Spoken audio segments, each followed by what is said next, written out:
I believe that if you don't see your GM being your GM in 2 years, you need to think really hard about whether they should be making your draft choices this year. So how many GMs in a given year are drafting for their jobs? That's a really good question. I don't know the exact. It's a lot. It's a lot of them. I mean, it has to be just from the economics of the turnover rates, right? Like average GM lifespan is 3.5 seasons, not even 4 seasons, 3.5. So, which speaks to how incredible it is that Schneider's been there for what now, 15? Right.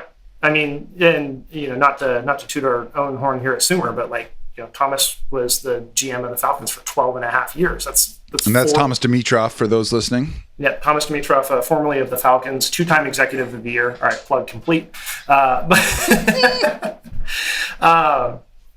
No, but it's a hard job and it has a high turnover rate. And so, how do you balance that need between like, hey, I don't want to dig myself a hole for 3 to 4 years from now, but also I might not be here in 3 to 4 years, so maybe I have to take some riskier picks or some trade up and take a swing at a guy to prove to my owner that I know what I'm doing. And I think where a lot of teams, there is such an underappreciation for how valuable stability is. And I think that is one of the things that the Seahawks do particularly well. And there's a number of teams that do this really well. The Ravens do this really well. The Steelers do this really well. The 49ers do this really well. The Seahawks. I feel like the Packers do it really well. The Packers do it really well. Another great example where it's just like they will ride out the lows and they will harvest the good years on the highs because they're just like, look, football is a weird sport. Weird things happen. We're just going to let it ride. Don't make any rash decisions. And so you tend to see them not draft for the current year. They're drafting for 2 to 3 years out, which is really what you should be doing. Right. How much of an influence does the Packers model have on teams like the Falcons and some of these other teams that are willing to either draft the quarterback of the future early or pay a backup a lot of money in order to kind of ensure that? And talk to me about how much the average GM has to sell the owner on a given pick in order to make it.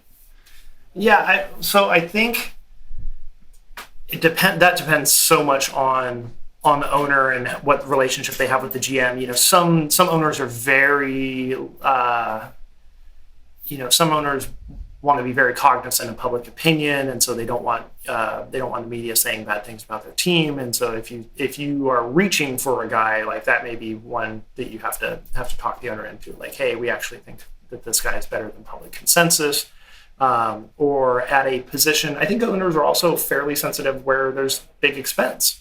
So if you have just paid a lot of money at a particular position and then you draft that particular position, you're probably getting some questions from ownership, like, hey, we just spent $100 million on quarterback and drafting another quarterback.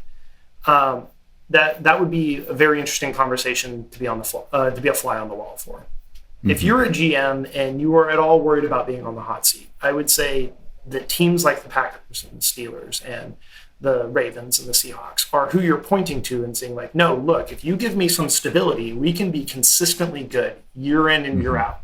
I'm not going to win the Super Bowl every year.